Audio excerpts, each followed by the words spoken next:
और वही NEET JEE परीक्षा को लेकर बड़ी खबर है। नीट और जेईई परीक्षा के खिलाफ बीजेपी विरोधी कई राज्य सरकारें सुप्रीम कोर्ट पहुंच चुकी हैं और लगातार विरोध जाहिर किया जा रहा है। इन पार्टी कार्यकर्ता सड़कों पर विरोध जाहिर कर रहे हैं। बड़ी खबर आपको बता दें, नीट जेईई परीक्षाओं के खिलाफ गैर बीजेपी शासित राज्य अब उतर आए हैं।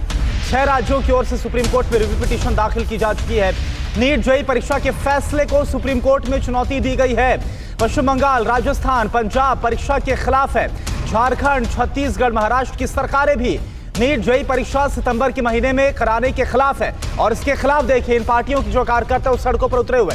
नीट और जेईई परीक्षाओं के खिलाफ सोनिया गांधी, प्रियंका गांधी, राहुल तीनों लगातार मुखर हैं। नीट जेईई परीक्षाओं पर विवाद बरकरार है। सोनिया ने कहा, उम्मीद है सरकार छात्रों की सुनेगी। प्रियंका गांधी बोली, समाधान आखिर क्यों नहीं हो सकता? सवाल पूछा, सरकार को अपना फैसला बदलना चाहिए। छात्रों की सुरक्षा से कोई समझौता नहीं होना चाहिए। राहुल गांधी की तरफ से यह बयान दिया गया।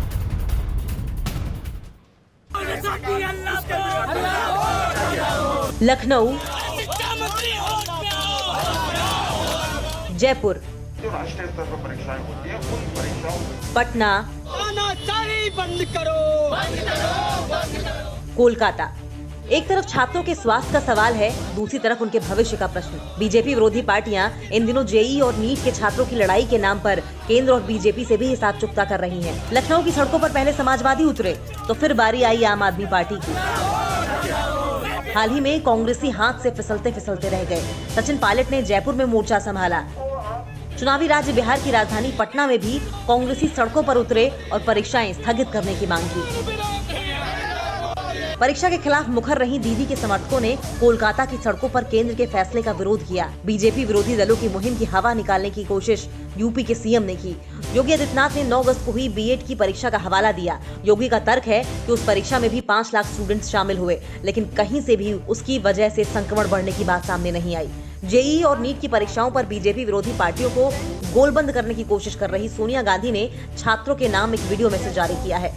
I feel for you because you are now facing a very difficult situation. I hope the government listen to your voices and act upon your wishes. This is my advice to the government. Priyanka Gandhi ने सरकार से सवाल पूछा है कि छात्रों और parents की चिंताओं को सुनना ही होगा। दोनों परीक्षाएं इसी सितंबर महीने में हैं। सुप्रीम कोर्ट की हरी झंडी के बाद केंद्र सरकार जोर शोर से तैयारियों में जुटी है, जबकि विपक्ष उतनी ही बुलंद आवाज में सरकार से सवाल पूछने में लगा है।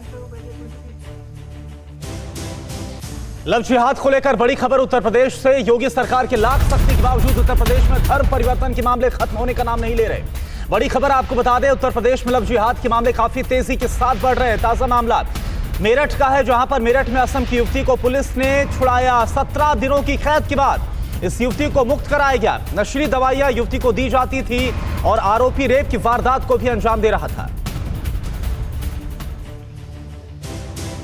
सच्ची मोहब्बत में झूठ और फरेब के खिलाड़ी, शहर शहर घूम रहे लव जिहाद के शिकारी।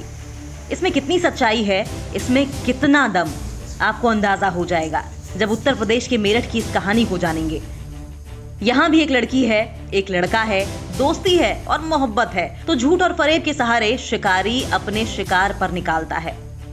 आंखें झुकी हुई, डरी सहमी घबराई, सिर से पांव तक दुपट्टे से ढकी ये लड़की भी झूठ और फरेब के भंवर जाल में फंस गई। असम से दिल्ली ये लड़की नौकरी करके कुछ करने आई थी, लेकिन उसे पता नहीं था कि लव जिहाद का शिकारी उसके दफ्तर में मौजूद है। मौका मिलते ही अदनान से दोस्ती, फिर सच्ची मोहब्बत का ऐसा जाल बुना कि ये लड़की उसके साथ रहने मेरठ चली गई।